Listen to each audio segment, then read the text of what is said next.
Guys, ഇന്ന് നമുക്ക് ആറന്മുള ക്ഷേത്രത്തിൻ്റെ വ്ളോഗ് എടുത്താലോ.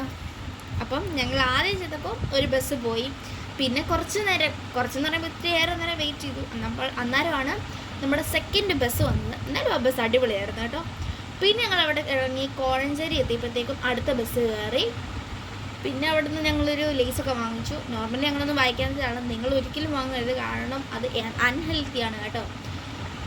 അപ്പോൾ പിന്നെ ആണെങ്കിൽ അവരൊക്കെ പറഞ്ഞുകൊണ്ട് മാത്രം വാങ്ങിച്ചതാണ്. ഒത്തിരി നാളായി മേടിച്ചിട്ട്, അങ്ങനെ മേടിക്കാറേ ഇല്ല.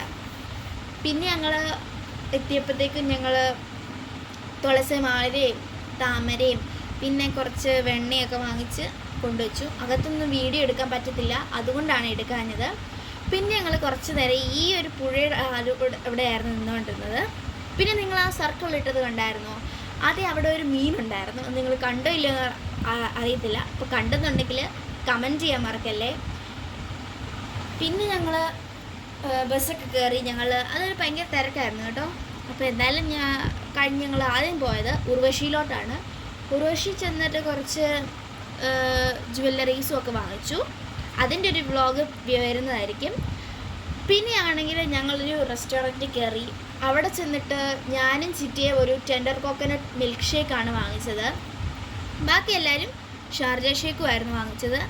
ഞാനും അനിയത്തിയും പിന്നെ ചിക്കൻ റോള് വാങ്ങിച്ചു. സതിയമ്മയും സതിയമ്മ എന്ന് പറയുമ്പോൾ എൻ്റെ അമ്മൂമ്മയാണെന്ന് അറിയാമല്ലോ. അപ്പം സതിയമ്മയും അമ്മയും വാങ്ങിച്ചത് പപ്സാണ്. പിന്നെ ചിറ്റിയും ആദിക്കൊക്കെ കട്ട്ലേറ്റുമാണ് വാങ്ങിച്ചത്. പിന്നെ ആ ഒരു AC റൂം ഭയങ്കര തണുപ്പായിരുന്നു കേട്ടോ. ഭയങ്കര തണുപ്പ് മീൻസ് ഭയങ്കര തണുപ്പ്. ആ ഒരു AC-യുടെ തണുപ്പും പിന്നെ ഇപ്പോൾ ഈ കഴിക്കുന്ന ഐസ് എന്ന് പറയുമ്പോൾ ഭയങ്കര തണുത്ത ഡ്രിങ്ക്സും ഒക്കെ ആയിരുമ്പം നല്ല ഇതായിരുന്നു കേട്ടോ. പിന്നെ ഞങ്ങൾ ബസ്സിൽ കയറിയപ്പോൾ ഒത്തിരി നേരം എടുത്തു ബസ് എടുക്കാൻ വേണ്ടിയിട്ട്. അപ്പം ഇത്രയേ ഉള്ളൂ ഇന്നത്തെ video. See you in my next video. Bye.